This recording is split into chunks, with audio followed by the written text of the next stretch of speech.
Welcome to another edition of Patriots No Huddle, brought to you by PatsFans.com. Derek Haven, Steve Balistrieri, Mike Diabate here as your hosts. As always, thank you so much for tuning in, whether you're downloading or listening live or checking out our YouTube channel, our Pats Fans YouTube channel. So please do check that out and subscribe to us on Apple Podcast or Spotify. And if you can share, or leave us a review, it keeps us high in those rankings so other Patriots fans can find us. A lot to talk about today. We got Mike back on the show after being MIA last week. We got Patriots Vikings joint practice. We are going to do a fun little exercise going through each position and talking about who we feel like our roster locks. So here we go. Let's get into it. Mike, how you doing today, man? I'm doing great, Derek. Thank you. Sorry to be MIA last week, folks. Still feeling the effects, definitely, from a bad bout of sinusitis, but glad to be back on the show. Glad to be back with you guys, and a lot of Patriots football to talk. So it's always my honor and privilege. Yep, absolutely. Steve, as always, buddy, how you doing? All right, I'm doing just fine. I mean, it's a wonderful day in the neighborhood. We get to talk some football. Patriots are in Minnesota, so let's not dawdle. Let's get right into it. Yeah, let's do it. So, Mike, since you didn't get to tune in on the show, and Steve, I don't know if you have any leftover thoughts on the first Patriots preseason game versus the Washington Commanders. I have one small thought, but it won't be a surprising one. Mike, I just wanted to get your take on what you saw from the team and their debut. Well, I think it's obvious that this team definitely is forging an identity, and they're developing an identity under Mike Vrabel. There's aggression on both sides of the ball, really in all three phases. I'll get to the special teams in just a moment because I really want to give them a special shout out. But Cool. you look at the way this team is playing on offense and the explosive nature of a guy like Travion Henderson. Derek, I think everything that you've been saying about Travion right up until this point, and culminating in that 100-yard kickoff return for a touchdown to open up his pro career, really, I think, validates everything that you've been saying about this kid. He is as advertised, and he'll continue to grow into his role. He's going to continue to get better each and every game. So I was very impressed by what I saw from him. Efton Chisholm continues to rise above the rest when it comes to his ability to run routes, his ability to understand the playbook and know his role and do his job as capably as he can do it. So I was very impressed with both of those guys. No question about it. I mean, this Patriots front seven is going to be a problem. There are a lot of guys that can put pressure on opposing quarterbacks, stuff the run, and they're going to be a unit that I believe can pick the Patriots up when they may need, a helping hand the most. That's something they lacked last year. Usually the Pats would always rely on their defensive front at the very least to kind of pull them through the doldrums and get them back to where they needed to be. Wasn't like that in 2024. They'll have that now in 2025, but the special teams to me is where I think the Patriots have shown the greatest growth in the last couple of years. And I think maybe the most unsung heroes of this game last Friday. I want to talk about the coverage that Henderson had and the special teams coverage that they provided, allowing him to spring free and make that amazing run. Yeah, his talent deserves a whole lot of credit for that, and he's getting that. But I don't think it should be ignored that special teams coverage was as flawless as you can get and as mid-season ready as you can get at that point, and that's great. That's a great sign. That's a big tip of the cap to someone like Jeremy Springer, who has really, if you think about it, Patriots ranking 32nd and 28th in DVOA in 2022 and 2023 overall in special teams. Springer brought them back up to 13 last year. He'll definitely have them in top 10. You could see that in the coverage. Yep. Somebody I spoke to, very close to the special teams brain trust in New England, said that formation that sprung Travion Henderson was something they had been working on a lot during practice that week. And you can see the proficiency in that area. And again, it helped spring someone like Antonio Gibson to get 62 yards. So that special teams unit was a huge surprise to me, a pleasant surprise, and I think they deserve a lot of credit. But overall, I think it was a good first effort. Still a long ways to go with some guys, but I think overall Patriots fans can continue to be excited about this team. Don't buy into the doom and gloom syrup that they're serving elsewhere. There's still a lot to like about this Pats group. Yeah, absolutely. No, I totally agree with that. And, I would say, Mike, before I go back to Steve to see if he has any leftover thoughts on this, I mean, I thought the way that whether it was running backs, finishing runs, or whether it was receivers catching ball and, after the yards after the catch, kind of finishing those, I thought they were really driving through contact. And I thought that was certainly a point of emphasis that Vrabel put on these guys, and it kind of emulates the violence and the toughness and what he wants to bring as a characteristic of this team, that they are going to you know uh really go through there. There were plays for multiple tackles. You don't see this a whole lot in preseason, that they weren't trying to put guys just on the ground. They were trying to put guys in the ground. And I thought you saw that on multiple occasions. Without question. Yeah, and again, I think it forges back to that identity that New England is finding under Mike Vrabel. Finish every play, make every block, make every snap count. Always make sure that you're giving 100% through the whistle. Don't just play to the whistle, play through the whistle. And that's exactly what these guys are doing. And again, it's really refreshing because for a number of years up here in New England, 20 some odd years, that's exactly how this team played. They never ever let their foot off of the accelerator. If they did have moments, lapses, they were brought right back to reality very quickly and usually rebound to give a solid effort, no matter what was going on, with very few exceptions. So I think you're going to see that type of football return to Foxborough and to the Patriots. And again, I think that's a testament to their head coach and the culture that he's forming here in New England. Well, two quick things. I don't think they've scored 48 points in like 4 years. So it's been a while since they've put up those numbers. But I always tell people, I've said this for a long time, I really don't even care about the score in preseason games. I care about the performances. Right. These guys are fighting for jobs. I want to see how it happens. If a third string quarterback sails, a pass and it gets picked off and returned for a touchdown, well, how did the receiver run the route? How was the coverage? What's there? Like, those to me are, you got to break things down a little bit different. And Mike, you were, I think, at the doctor's earlier, and I think I'm going to go after the show because I'm still rocked up from Henderson's performance in the first game. So I have a problem, Steve. I don't know. It's a man crush. It's definitely a man crush. So it's an issue. Steve, any leftover thoughts from the first preseason game? Yes. And first, I apologize for that noise. That is the computer running in the background. That's really, really loud. So if you're hearing that buzz, that's what it is. However, I mean, I just loved the physicality, the energy that was there. And, especially we saw the defensive guys planning people. You also see the offensive guys. Will Campbell, with some absolute pancake blocks. We saw every ball carrier, instead of running out of bounds, they were trying to hit people before they got tackled. So they were playing with the edge, and it was fun to see.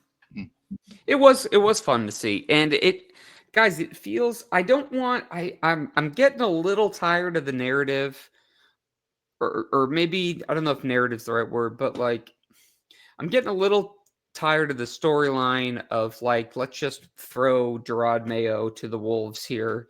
I think that we already understand it didn't work out, and he wasn't ready, and it was a disaster. I get it, but like, can we just like put it to the side and just talk about how it feels like it feels like we're back to like a functional football team. You know what I mean? Like, I feel there's an air of excitement. Just the attendance for the training camp games, Mike, that you've been to, and There's just there's like just an air about it where we just feel like there's some enjoyment and there's a different level of energy kind of entering the season that I don't think we've seen honestly for like 6 years. And I'm not saying let's all tag our luggage and get ready to go to the Super Bowl. I'm just saying it just feels like they have the foundation. What we said on the last show, and is it feels like the foundation is laid, and they're actually going to be able to start building themselves back up again. And I think there's a lot to be excited about if you're a Patriots fan right now. Yeah, without question. I mean, there's a vibe surrounding this team right now. You mentioned it, and you can feel it. Nationally and locally, by the Yeah, way. and nationally is a big part of this as well because they're also feeding the local narrative, and it's helping to bring a lot of awareness about this team to a lot of people that maybe 2, 3 weeks ago had no idea what was happening. The last couple of days, I've had the privilege of joining a few podcasts and radio stations as guests of way out of market value for the Patriots that want to know a little bit more about this team they're hearing all this buzz about. So it really is something that I think Pats fans are excited about. The team is going to be excited about it as well.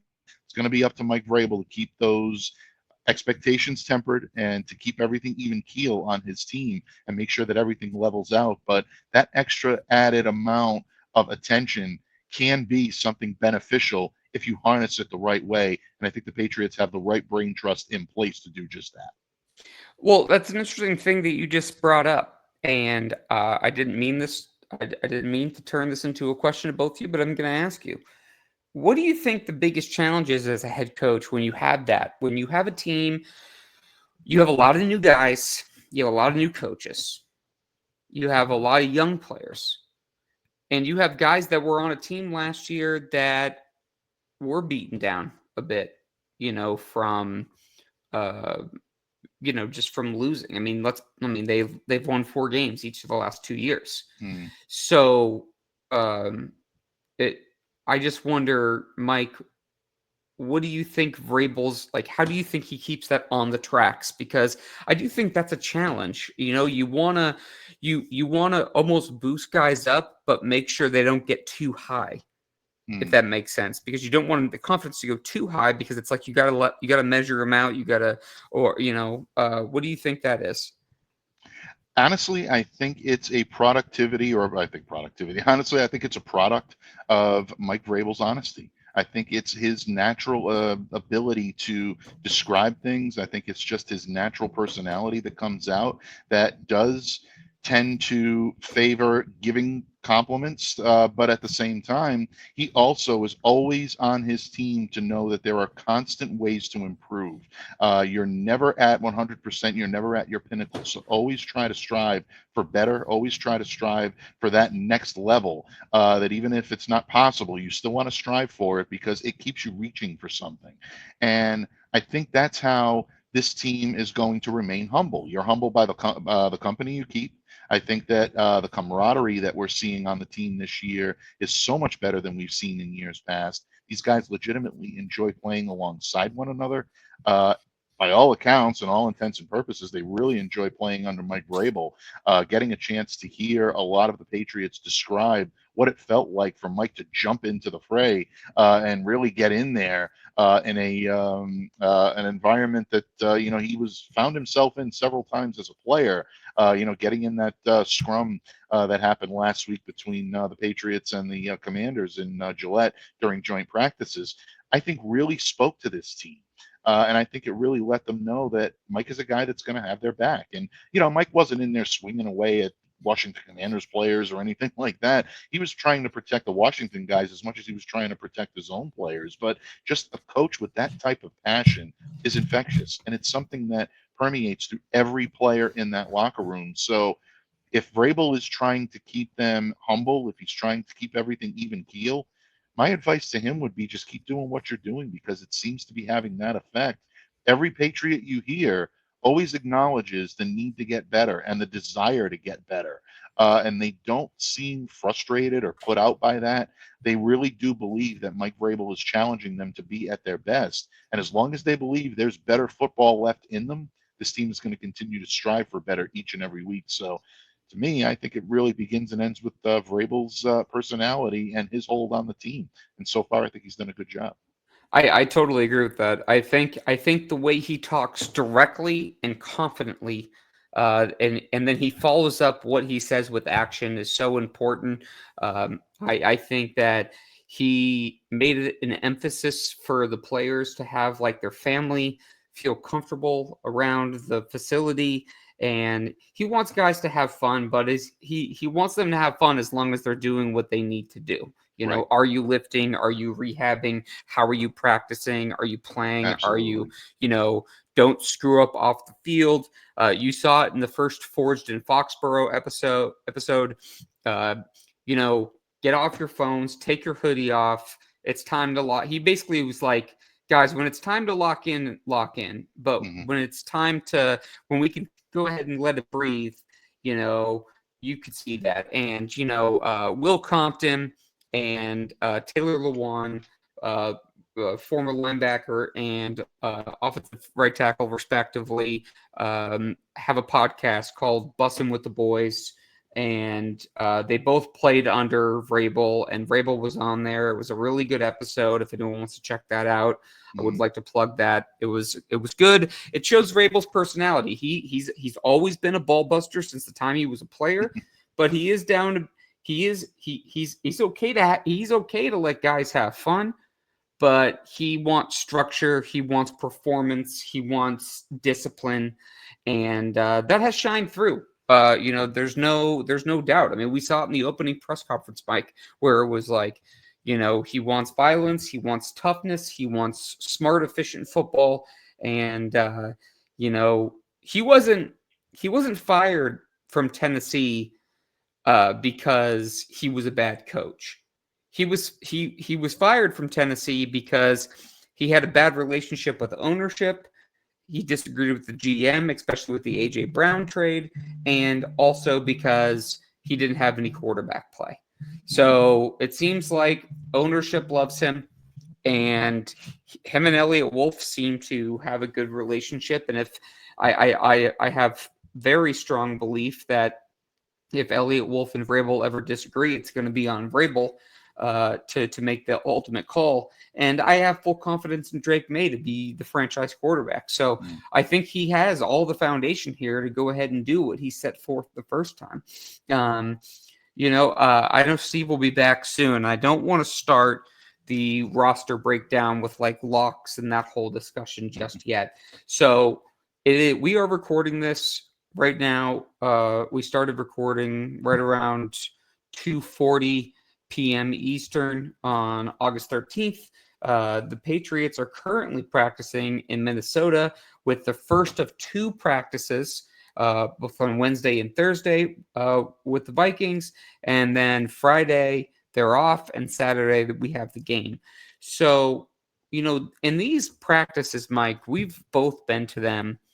They're very competitive, and honestly, you see one practice more nowadays than you do two, because they can get chippy quick. Guys are competing for jobs. They're going after different, other guys. The longer you get in the training camp and the preseason, the more fights you start to see, because it's hot and you're just tired of going against the same guy, and maybe they got the best of you a couple different times and you're ready to let loose. I've seen a couple of really good battles, a couple of nows you can't leave. I would say it's definitely interesting, but I've seen a couple of things. Afton Chisholm is having another good day, so we're going to get to him here shortly. So I want to put that to the side. But as I just saw Taylor Kyle and Ben Volen just tweet out on X that Drake May's having a big day, and I think it's exciting to see him seeming like he's building a little bit Josh McDaniels' offense. It's not the easiest offense to understand. It's a second offense to learn in a second year, and there's a lot of new guys on the team. And I know he has a relationship with some guys, but it seems like he is taking strides forward.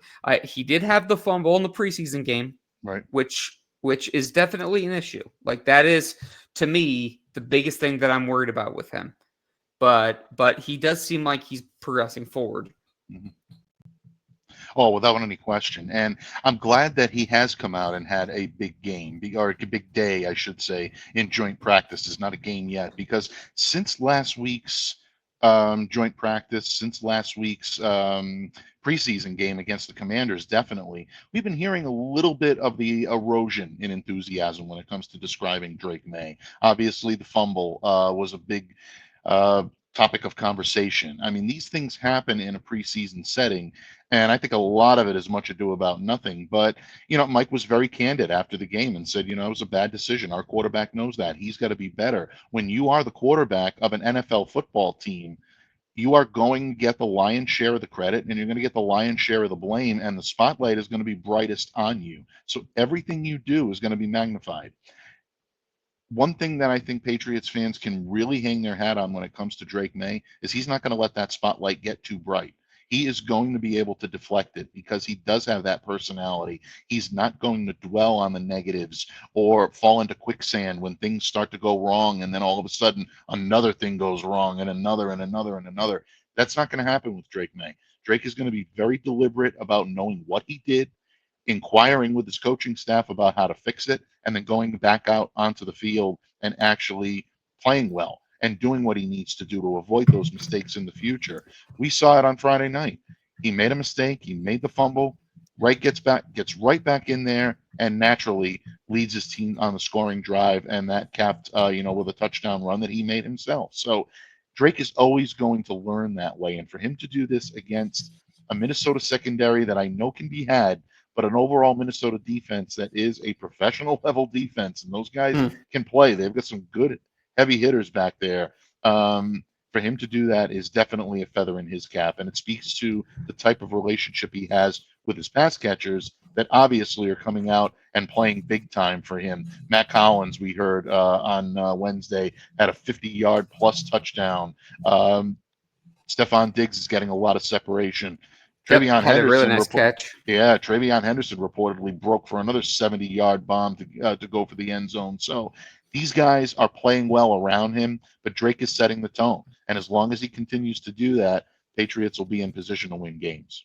I've said this for a long time, Mike. I know we've only been doing, this show for a little while now, but I've said this for a very long time. Quarterbacks, receivers, and cornerbacks in the NFL have to have a short-term memory. Have to. Right. You can't dwell on it. If you get beaten as a cornerback, on a long pass, you just have to say, you know what, it's in the rearview mirror. That's it. Mm-hmm. And if you're a receiver that drops the ball, same thing. If you're a quarterback that makes a pick or a turnover, whatever. Drake May's turnover issue is absolutely at the top of the list of anything you'd be concerned about. It's not a character thing. It's not no worries about him off the field. No worries about his arm strength or his camaraderie or leadership. It's Right. literally, are you going to be able to not be reckless enough? He has a play style that he wants to go out there and make plays. You saw him with the ball in his hands when he ran into this, and he kind of scampered into the left side of the end zone in the first preseason game. He's gonna take it and run it when he needs to, but he needs to be able to not take it and run it and not be able to slide and protect himself and get a concussion like he did in his rookie year. I mean, there's a balance there. You got to go ahead and protect yourself. You can't.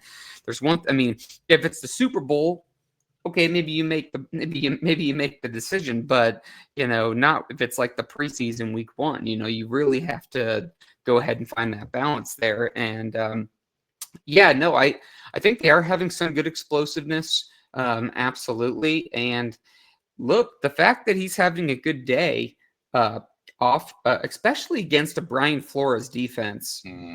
Very good point. Like Brian Flores, people.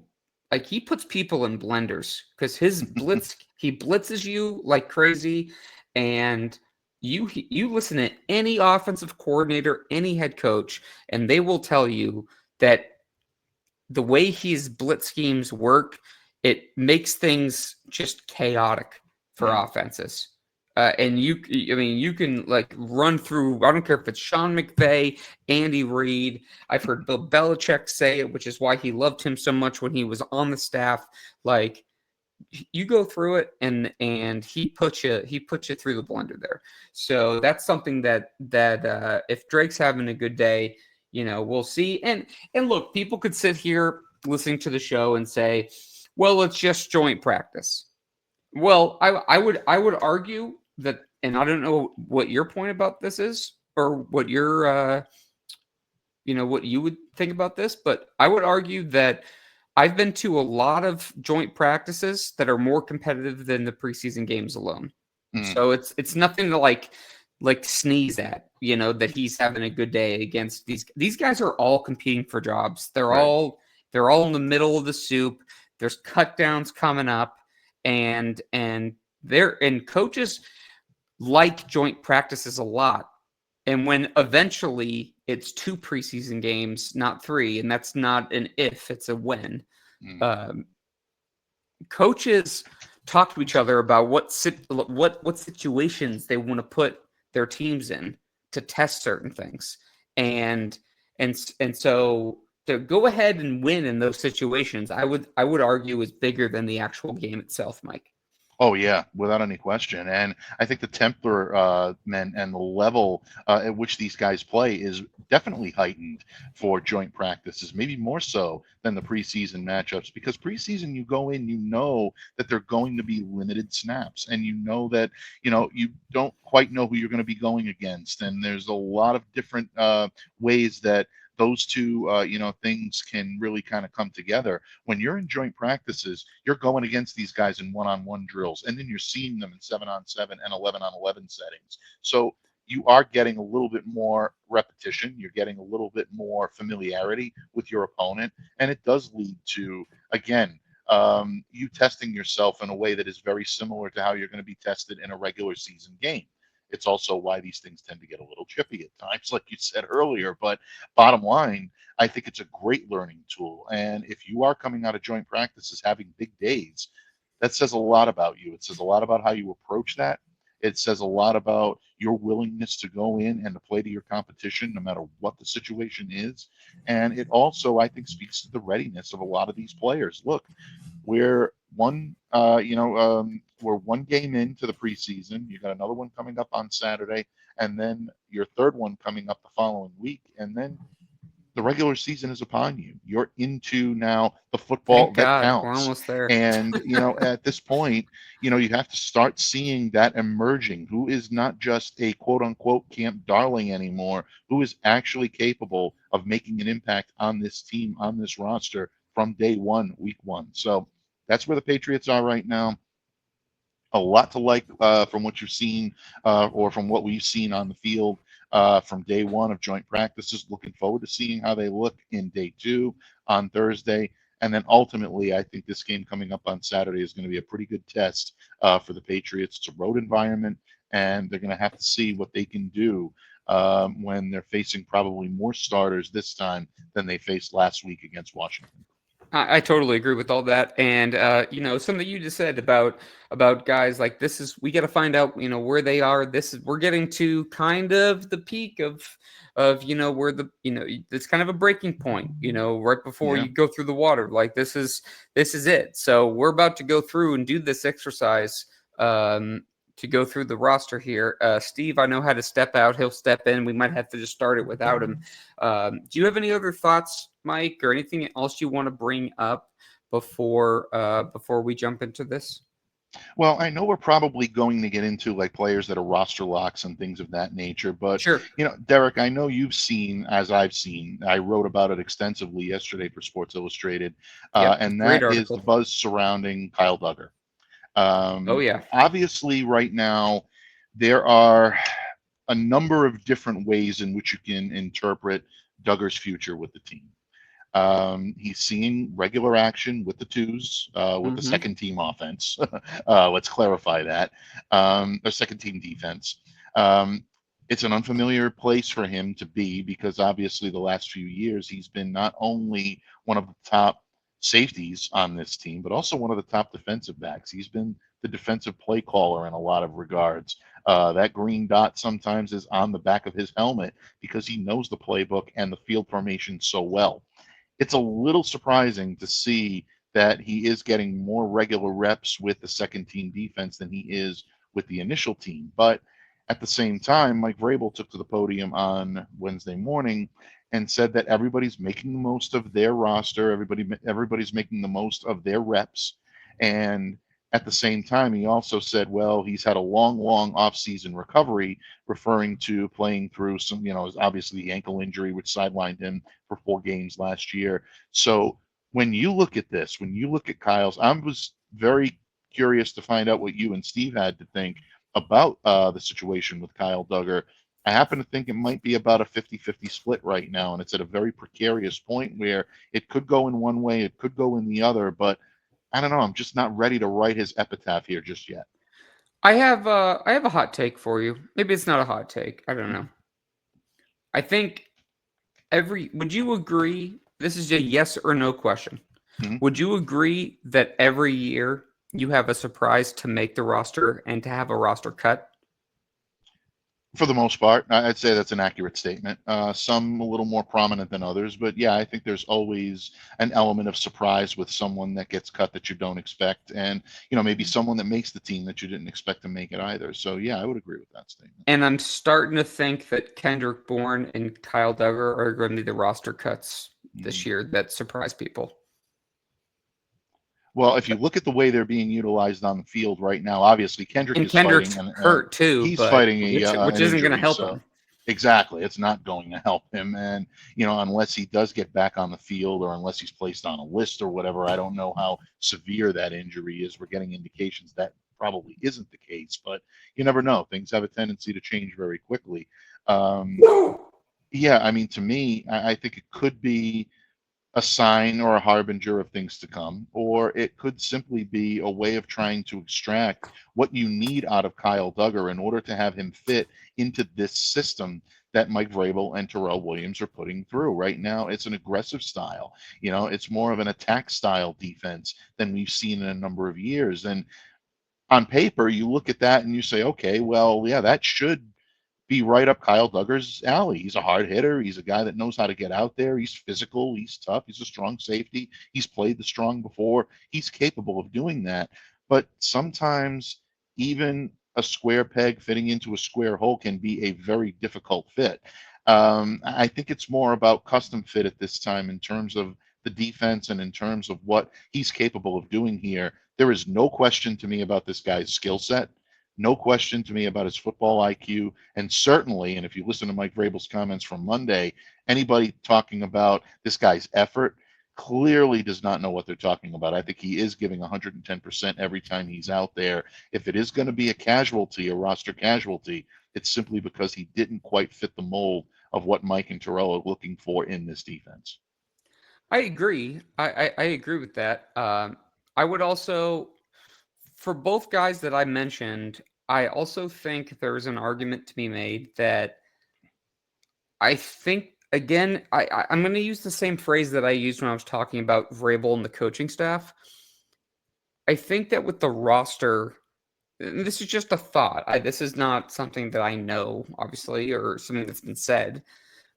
But I think they want to, kind of develop guys and bring them up. And Duggar wasn't there before.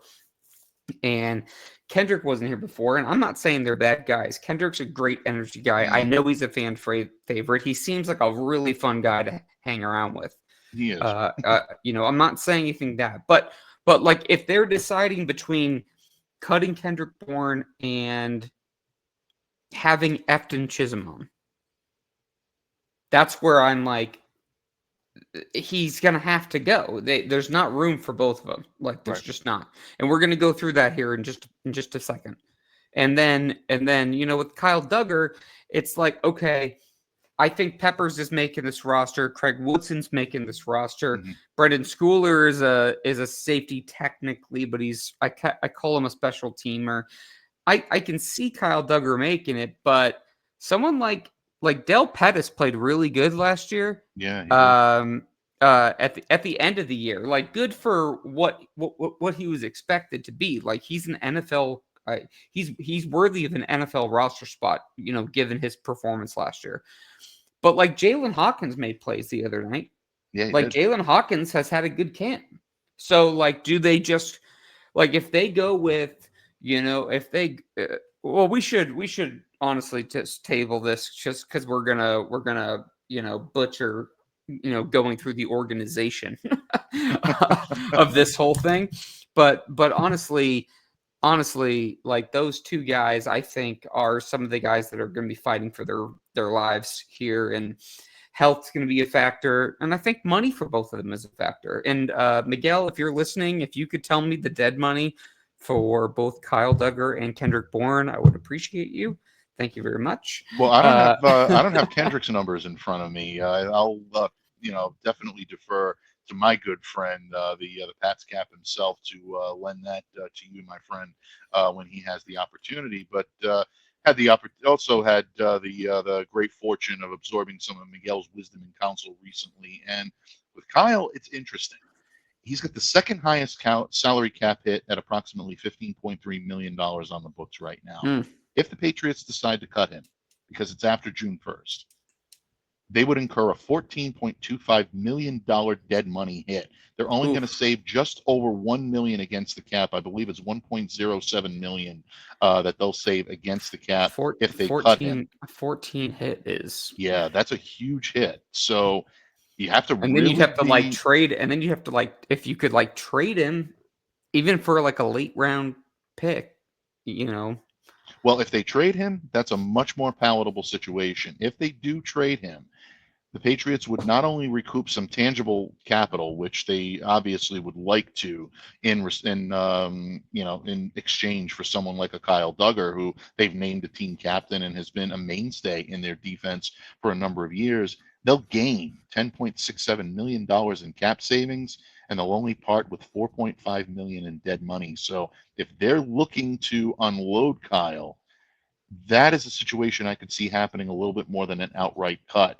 14.25 is a lot of money to take under the cap. I know the Patriots have a lot of room, and I know they can afford to be a little frivolous if they feel that a guy is that much of a poor fit in what they're trying to accomplish. But let's also think about the fact that Kyle Duggar is not a malcontent.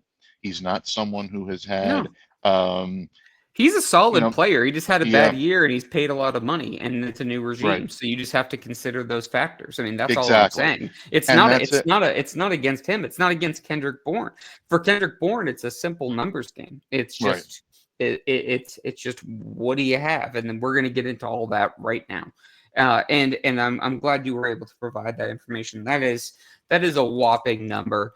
I think that, put it this way. Let me rephrase what I said before, because Kendrick Bourne in the receiver room is its own issue. I would say Kyle Duggar, assuming he makes the team, I would say him and Ramondre Stevenson need to have their head on a swivel going on to this year, because they both, I think, are on the chopping block after this year if they don't perform. Because Ramondre had some personal stuff going on last year. I don't know what exactly that entails, and I wouldn't share it even if I knew. But I was told he had some of that, and that probably hurt his mental focus, which probably helped, the fumbling issue not get better. And then he had an issue the other day, and it's like, I don't know what to think. Kyle Duggar was really slow to like click and close and kind of react. So both of those guys got big contracts, and they didn't do well. I mean, let's be honest. Like, even Mike Onwenu, like I would say, he was paid massively. He's paid like $19 million a year, and he had a bad year, and then showed up overweight by many reports. Yep. So, and it's not just reports. I can tell you it's fact. So he showed up overweight, and they were pissed. And so. I just wonder what some of these big contracts do, again, especially when you're going Like Gerard is what I would consider like a bridge year. It's like a gap year if you're in school or like going to college or something, but he's still kind of an extension from Bill. Vrabel's going to have his own style. So, and Elliott is more analytic and more forward thinking than some people think. And he was different than Bill, but he was still brought up from Bill because of his relationship with his father. So there are some things to kind of discuss from that standpoint. But Todd, to answer your question, the cute guy in the upper right is Steve. I have no idea where he had to go, but he's a busy man. So hopefully he'll join us soon. But okay, Mike, let's run through this. Okay, I want to start with the offense, go position by position. To me, starting at quarterback, you have Drake May, Joshua Dobbs, Ben Woldridge. I would argue Ben Woldridge had a great first preseason game for what especially from what I expected. Yeah. Dobbs, I know, has a relationship with Vrabel. Obviously, you have Drake May. I personally would only consider Drake May the only lock at the quarterback position. Yeah. Do you agree with that? I would. And I think that it's safe to say that Dobbs is probably as close to it as you can get, but I don't think he's 100% in. You look at what Woldridge was able to do on Friday night, especially in the second half. He's developing a good relationship with guys like Chisholm, and he's making plays, and he's showing that he's got a capable arm, and who knows? Stranger things have happened. So there are always opportunities for guys that play well at the most opportune time. And if that's indeed the case with Ben Woolridge, who knows? Maybe he sneaks in and is your QB2 at this point over someone like a Dobbs, who's been, I think he's been good, but I don't think he's been very good in terms of, his entire body of work throughout training camp and the preseason. So, yeah, I would say right now Drake May is a lock, but the rest right now is still somewhat fluid. I would say that the only thing about Josh Dobbs, I would say, is yes, they did sign him. Like I understand they signed him. They obviously like him. Again, he has a relationship with Vrabel, but I don't think it's out of the realm of possibility that Woolridge, outplays him, and they say, let's just develop again the younger guy, and I forget the actual rule of it, but I think they could sneak Dobbs on the practice squad because I don't think he's subject to waivers because he's had several years in the league now. So I think he's a vested veteran, but I'd have to double check that. So I'm going to double check that and get back to you. But like they could just tell Dobbs, hey, you're not going to be on the 53, but we'll put you on the practice squad, right, or something like that. I guess it just depends. All right, running back. You got Ramondre Stevenson, Antonio Gibson, Travion Henderson, Terrell Jennings, Jermichael Hasty, Shane Watts, and then Brock Lampy is obviously not here anymore. They've had a couple of transactions, in the last 24 hours, but I don't think it's anything notable. I would say, Steve, the only locks Mike, just a creature habit. I just talked to Steve way too much. Is that I would have Mike, Stevenson, Gibson, and Henderson are the three locks here. I think Jennings or Hasty could potentially be the fourth running back. But I think the three are those that I mentioned. Yeah, I would agree with that. We know Gibson's not going anywhere. We clearly know that at the top of the heap, Henderson and Stevenson are pretty locked in to where they need to be. I agree. If anything's going to happen with Ramondre, it's not going to be this season. It would be the following season, considering the fact that I think the Patriots like having the versatility in that running back room, especially in the Josh McDaniels offense. With Larison's injury and being out for the year, I really think it makes things interesting now for Terrell Jennings, who is a player.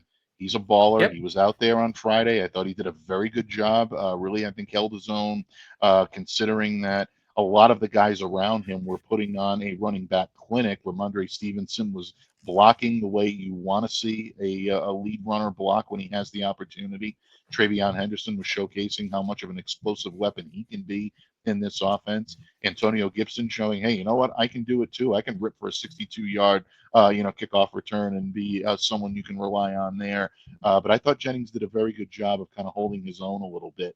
And Hasty is kind of a wild card here. He played, I thought, very well the last time he was in a Patriots uniform, doing everything the team needed him to do. So is he someone that comes in now with maybe a little knowledge in how to play in New England that gives them a little bit? I think it's going to be interesting to see how the Patriots and everything shakes out here for the running backs. But none of the names I've just mentioned, other than what you mentioned at the top of the discussion, Derek, Stevenson, Henderson, Gibson, they're your locks. Beyond that, I don't think you can lock anyone else in at this point. No, I think Terrell Jennings has a little bit of the inside track. Josh McDaniels has traditionally held 4 running backs, and Hasty has played for the team before and had some experience in the system. So I don't think that should be looked over. If we go to receiver, Mike, you got Stephon Diggs. For me personally, Stephon Diggs, Demario Douglas, I would say Kayshon Boutte and Kyle Williams. I'd say those 4 are locks. The other names on the list: Kendrick Bourne, Mac Hollins, Jalen Polk, Javon Baker, John Giles, Jeremiah Webb, Efton Chisholm. I used to have Mac Hollins as a lock, but I'm not 100% sure, especially because he's been battling this injury. Kendrick Bourne, he's been battling an injury, and again, we go back to the money thing. Javon Baker's been doing some special teams work, and I thought had some really good stuff to say the other day. I know my buddy Paul Perillo really is a big fan of John Giles, but I think he's going to be more of a practice squad guy. And then Efton Chisholm, everyone's little binky, I think is right there. I don't really see them keeping 7 receivers, Mike. I don't know about you. I think it'll probably be 6. But if it was 7, I just wonder like I don't know. I just think this whole receiver room is so hard to go through. It's just like it's like musical chairs. There's only so many spots for so many people, and the music's going to stop. And they just drafted Kyle Williams. He's not going anywhere. Bootie's been really strong in camp. He had a great rapport with Drake last year. DeMario's going to have a great year. Stephon Diggs isn't going anywhere. So you got 4 guys, and like I said, at minimum they keep 6 or 7. So we got room for 2 or 3 guys. What are your thoughts on those 4 locks? Would you add anyone else? And what are your thoughts on the 2 or 3 guys they could keep on in addition to them? No, I think you're pretty much right on the money, although, and I'm probably going to upset some of our listeners when I say this, but I would probably add Mac Hollins to that list of locks.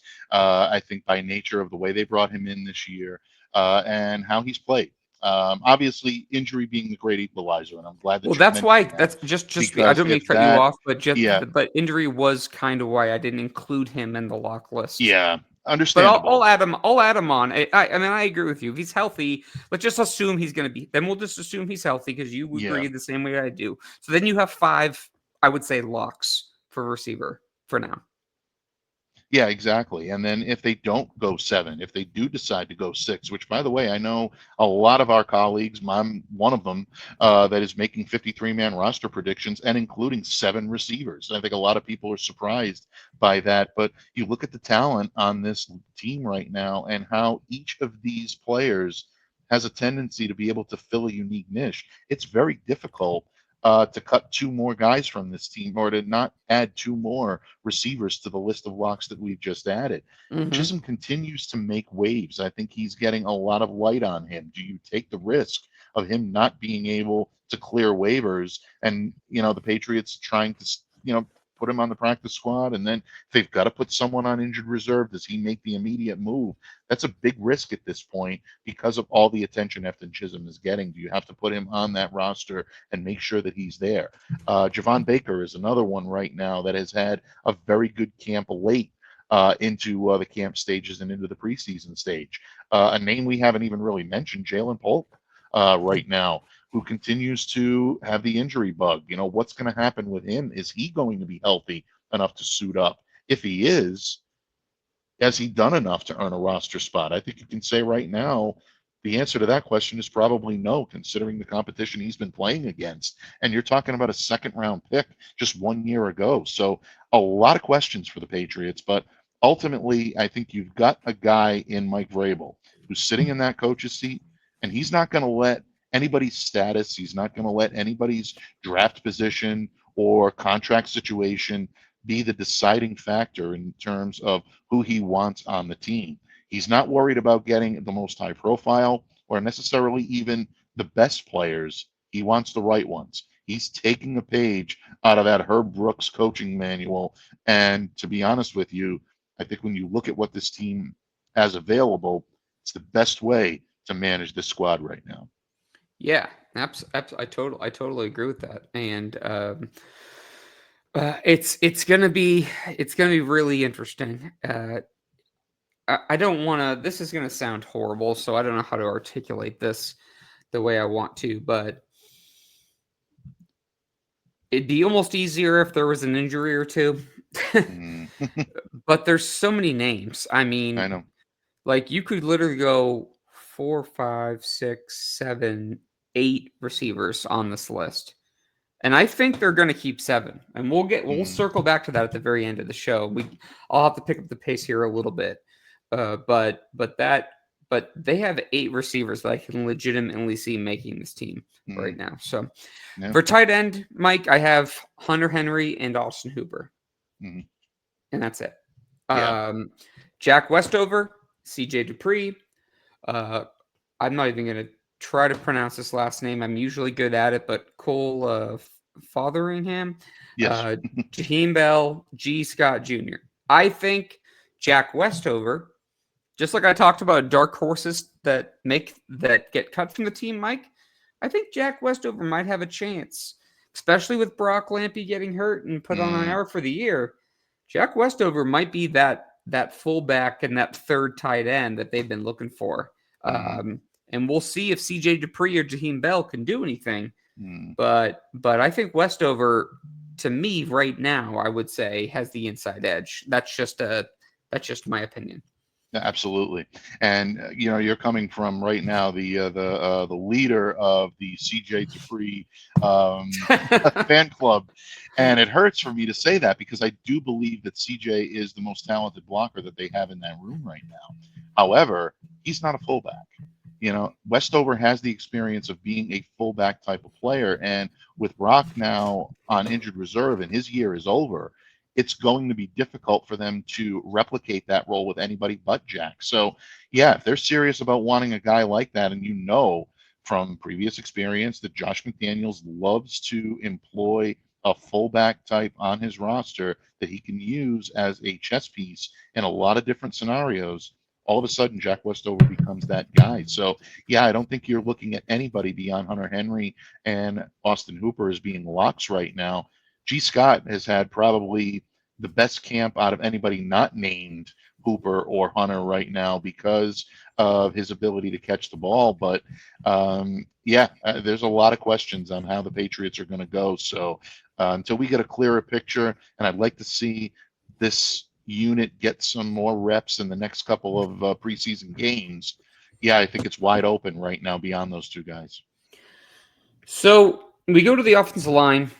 Okay, and I'm going to work from the inside out. Okay, so I would say Garrett Bradbury is the only lock at true center. Okay, I would say Mike Onwenu and Cole. I would say Jared Wilson and Cole Strange would all be locks, and then I would say Will Campbell, Morgan Moses. I'm on the fence about putting Marcus Bryant on there because I do think he's going to make the team, but I don't know if I'd call him a lock per se. Like we're just talking about just true locks. So I guess what's your take on just that? I can list off all the names if you want me to run through it all. No, I think you've got it pretty well down. I think right now, when you look at the roster locks on this club, you've mentioned them, and you include Cole Strange. I know a lot of people are probably going to have some comments about that. Um, I happen to think you're right on the money when it comes to that. I still think people need to remember that this is a player that is still on his rookie deal. His versatility in being able to play both Play center guard or and maybe even guard center. Yep. Yep. gives him a leg up on the competition. I know you got Jared Wilson back there as well, but Jared right now is arguably going to be your starting left guard. That's how it looks in Yep. every alignment that we've seen thus far. So if you're going to have Jared there and you're going to put Bradbury in the middle, you're going to have somebody that's capable of backing him up if something should happen. We've already seen Bradbury miss a couple of practices, for health reasons as well. So these are all factors that the Patriots have to weigh, and Cole Strange does come with at least some, pro level experience that he can bite onto. Layden Robinson is someone that I had very high expectations for coming into last year. I don't consider him a lock this year. Badarian Lowe, I don't consider him to be a lock. I mean, he may actually be someone that could be a practice squad candidate, which is a surprise to a lot of people because of his prominence in starting for the Patriots the last couple of years. But I think it goes to show you what difficulties they had in fielding a pro level capable offensive line. Trey Jacobs is someone that continues to get his reps, but I still haven't been impressed enough with him to say, oh yeah, he's going to be a roster lock. I still think he should be on the bubble, maybe even in my He opinion had a on the decent outside he looking had a in. decent game though. The other He day. did. Yeah, he did He have a did. decent game for just for Absolutely. his sake. I mean, I just want to give him credit where credit's due. Yeah. So No, and I'm glad that you did, and that's always good to have that even keel opinion to kind of take you down out of the clouds somewhere. But yeah, I think it really is going to be very difficult to cut this unit down, and this is in my opinion, the most important unit on the team this year. I know you the have the receivers are going roster. to You get have all the of their roster. looks. You have the roster in front of you, correct? Yes, I do. Okay, so what are we going to finalize for just locks for the offensive line?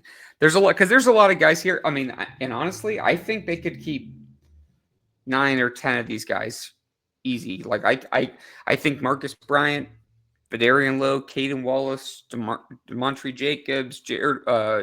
Jared. I have Jared Wilson as there. But like City So, Layden Robinson, like Ben Brown, like I could see a lot of those guys making the team. I know there's only so many spots you're gonna have. So again, I don't know if you want to sub out Cole Strange for Jared Wilson and call it 5, but I would call it 6 for Bradbury and when you Strange, Wilson, Campbell, and Moses. That's what I Right. would do. Yeah, I'm right there with you on that as Okay. well. I think that those guys right now all bring I don't want to say irreplaceable skill set, because I think if there's one thing that life has taught us when it comes to anything regarding life, whether it be pro sports or not, everybody's replaceable in some way, shape, or form. But those are the guys right now that I think they'd really have difficulty replicating if they were trying to either add pieces or trying to use some of the younger guys to replicate what they do. Yeah, this one is very complicated because you have to, if you're the Patriots, you absolutely have to get this right. They've had way too many offensive line struggles for so long. And if you're going to continue to struggle in that area, you're putting everything that you've done to date in a precarious situation. So they really need to make sure that not only the starters that they retain, but also the swing options that they retain on this team are the proper fits for this team going forward. Yeah, this is one that they need to spend a little more time on, meaning Mike Vrabel and this Patriots brain trust to make sure that they get it right. I'm looking at the roster myself right now. Caden Wallace right now, I know he's getting a lot of reps, but where do you put him? Do they envision him more as a guard than a tackle?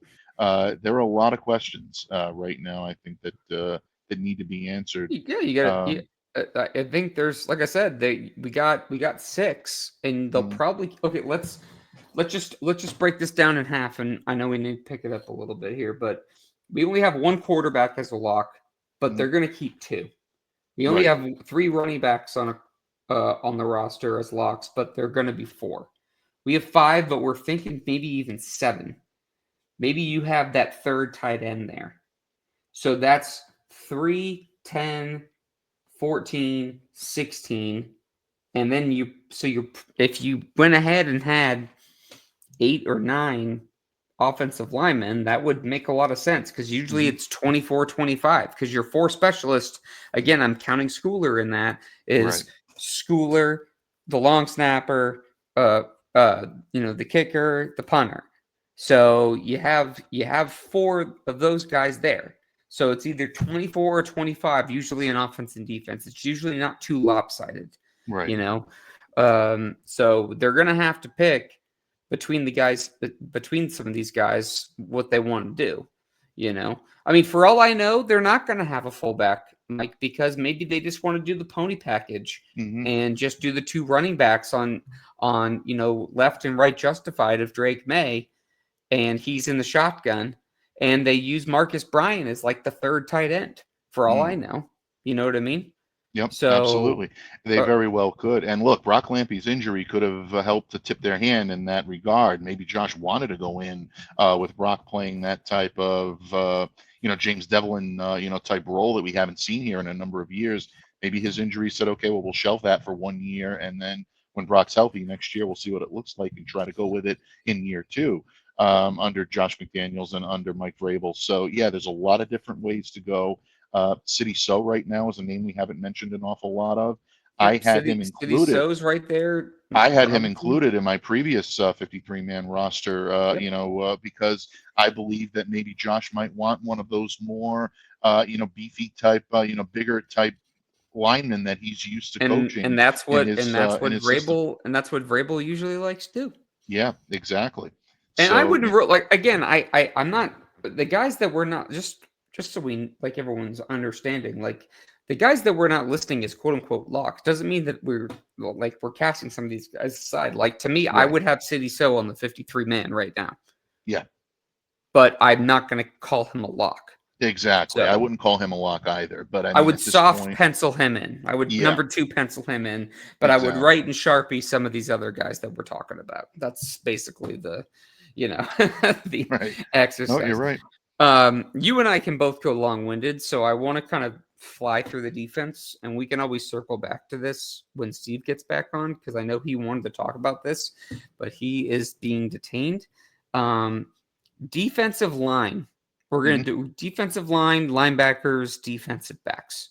Okay, so defensive line, I only have 4.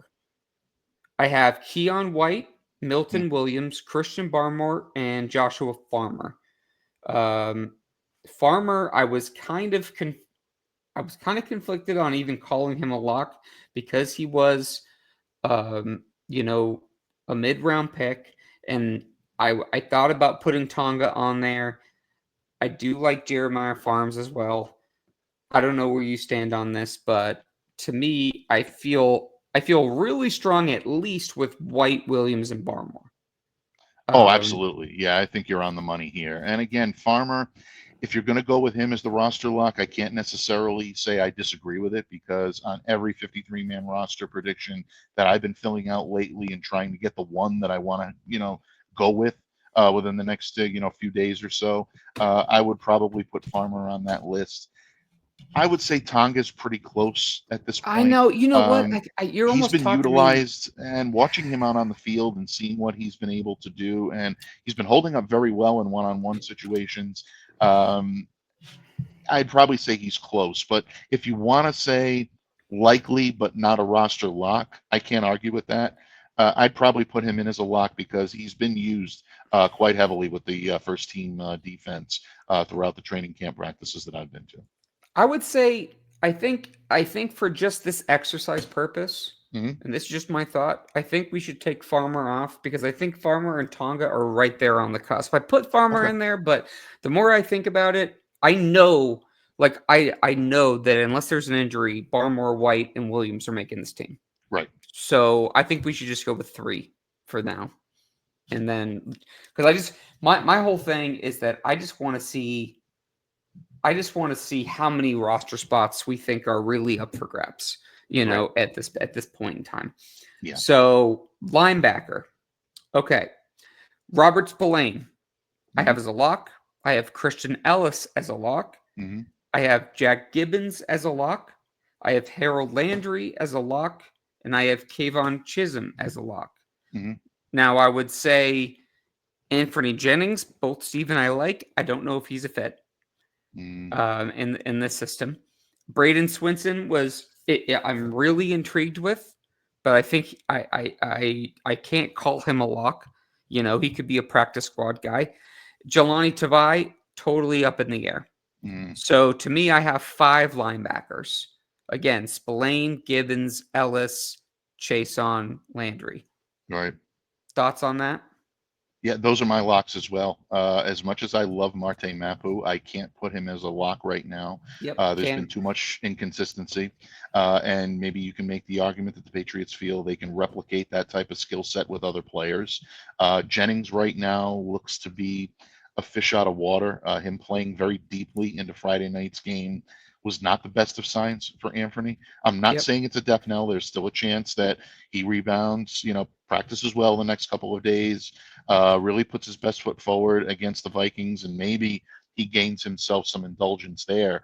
And Truman Jones is interesting to me. Right now, I would say Truman Jones is more yes than no when it comes to this roster. He's had a very good camp. I like the way he fits into this team. And if the Patriots are looking to beef up when it comes to edge defenders, especially, this guy is a guy that can do that. He can play the linebacker, he can play the edge, and I think he's very intriguing. So if they're on the fence right now about guys like Jennings and Tavai and Mapu, and they're not sure which one of those guys gets the nod, Truman Jones could come in as a dark horse and unseat them all. And I don't hesitate to say that. I'm not saying it's going to happen, but it wouldn't shock me if it did. Swinson is a guy that I agree with you. If they're going to try to stash him on the practice squad, I think that's what they'd love to have happen.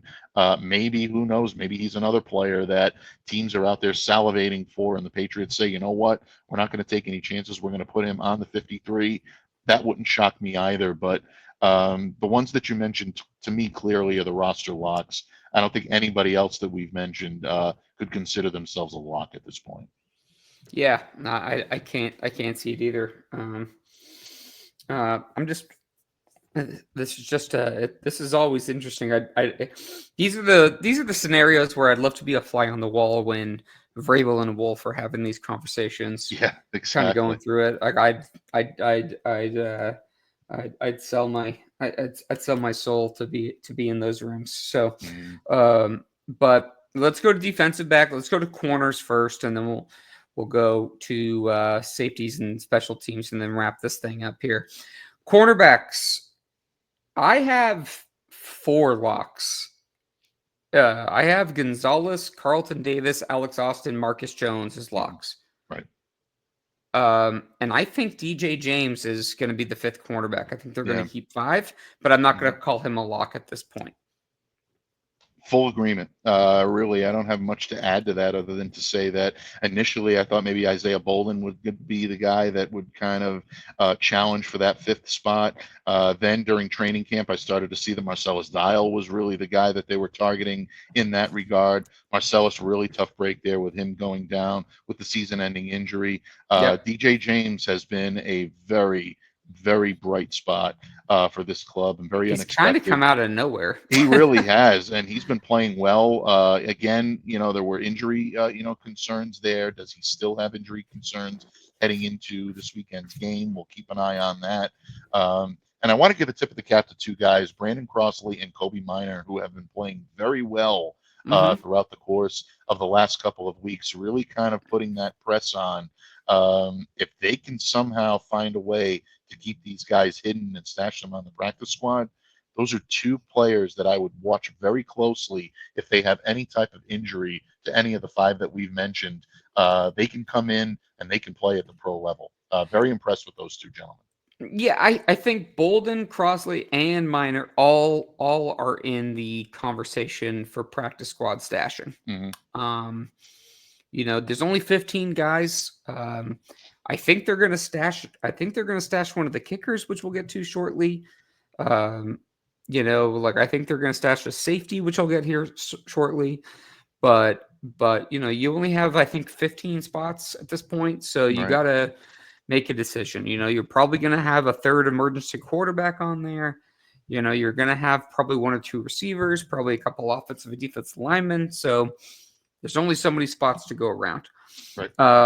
Okay, so we got 4 locks for the cornerback room, but we both like DJ James as that 5th spot. Right. Free safety and strong safety. I think, honestly, the only 2 I would put on there as locks, again, we're just talking locks, is Peppers and Woodson for me. Yeah.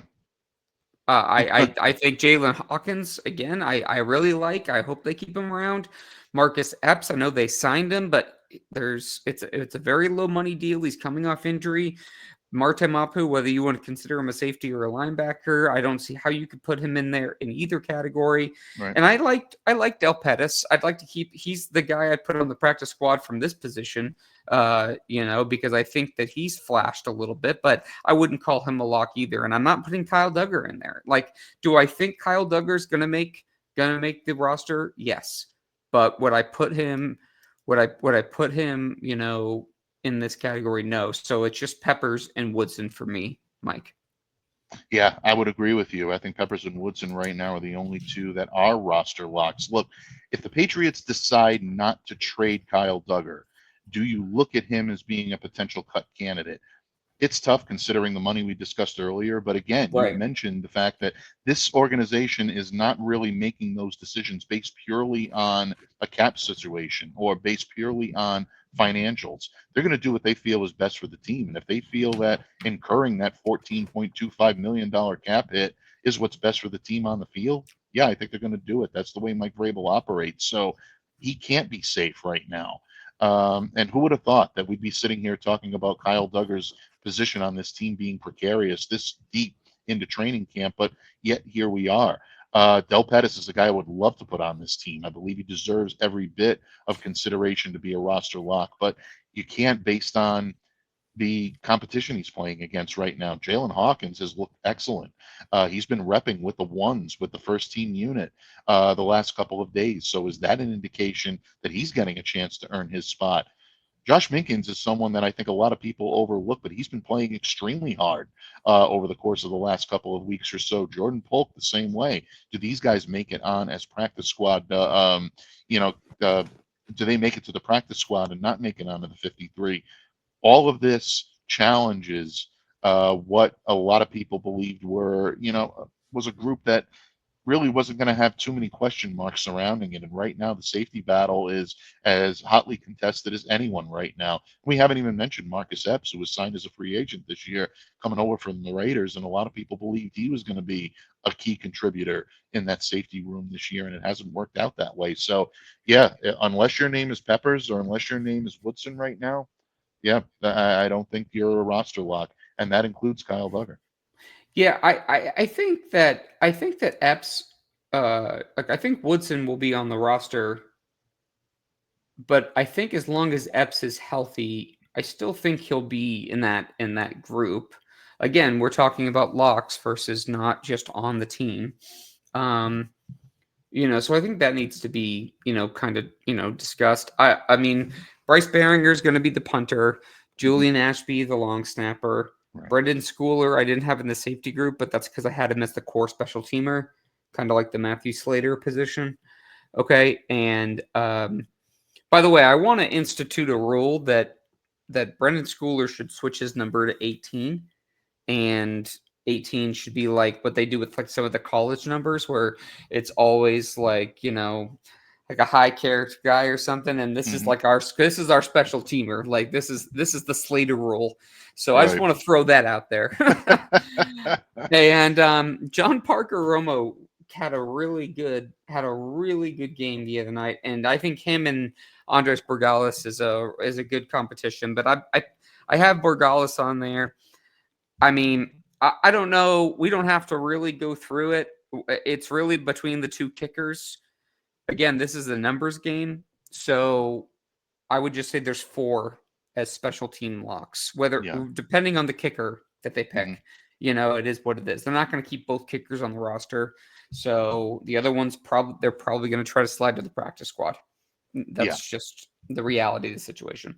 Absolutely. So we got 1 quarterback, 3 running backs, 5 receivers, 2 tight ends, 6 offensive linemen, 3 defensive linemen, 5 linebackers, 4 corners, 2 safeties, 4 specialists, which brings us to 35 roster locks. So we got 18 positions injuries withstanding, or 18 positions injuries withstanding for guys, to kind of head and fight for spots. And they're going to have a second quarterback. We think they're going to have 2 more receivers. We think they're going to have another running back, probably another tight end / fullback, more offensive linemen, definitely more defensive linemen, definitely another defensive back. So they're going to have room to do this, but those are the locks that we've kind of sifted through so far. Yeah, I mean, it's going to be very interesting to see over the course of the next couple of weeks in the final preseason game.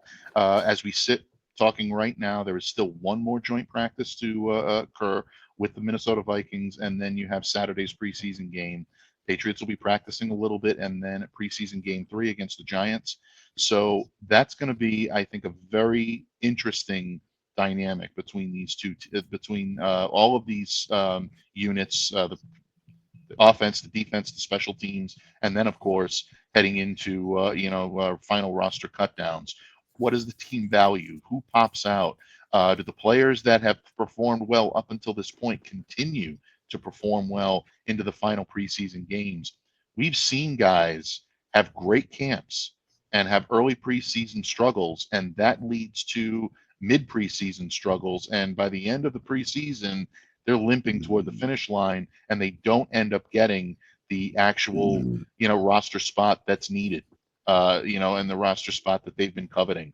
I go back to a few years ago, and Marcus Harris was everybody's, darling on the wide receivers group, and then struggles down the line prevented him from even making the cut here in New England. So that to me is going to be very interesting. Who continues to play at a high level?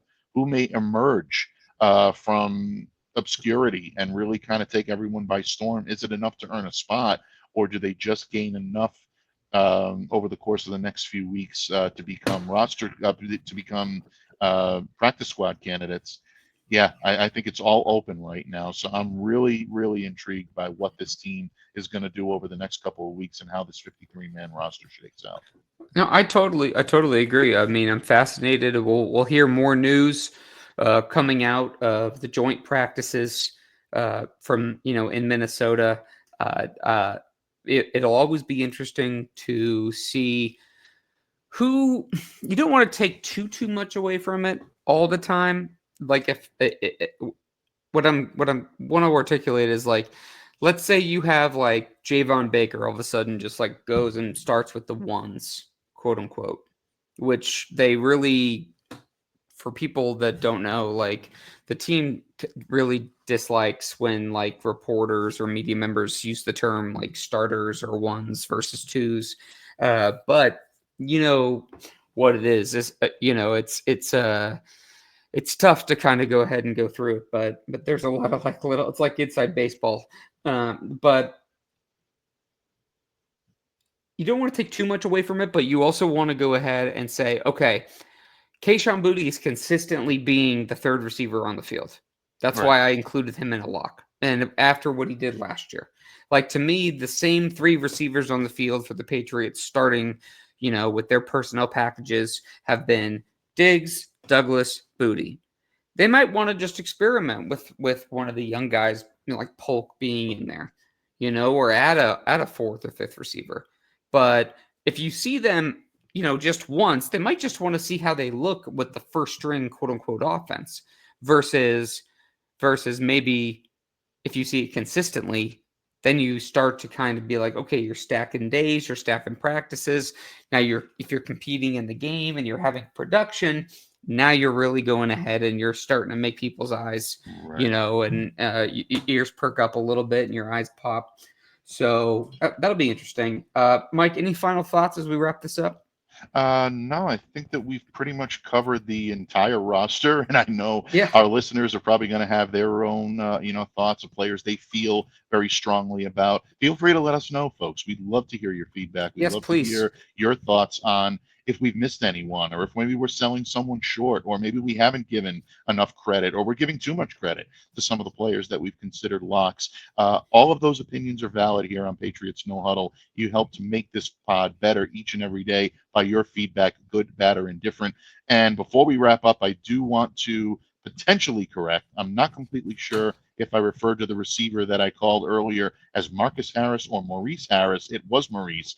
So I do apologize if I did, make a misspeak there. I definitely want to atone for that. I'll do a couple of laps up on Dante's Hill up there in the back of the practice fields in Foxborough for that one. But always a pleasure. We definitely missed our third cohort in crime, my Patriots Paisan. His wisdom and counsel is second to none. So we tried to replicate it as best we could, but you just don't replicate someone like a Steve Balestrieri. So we missed him. We definitely can't wait to get him back on these airwaves. Take us out, Mike. Absolutely, folks. And we appreciate all of you, each and every one of you who take time out of your day, each and every day, to spend time with us here on Patriots No Huddle and make us a part of your daily and weekly Patriots coverage. On behalf of Derek Havens and my good friend Steve Balestrieri, who will be joining us next time around, I'm Mike Debate, reminding all of you to stay safe, stay well, be the change you wish to see in the world. Have a great day, everyone, and we'll see you back here again next time on Patriots No Huddle.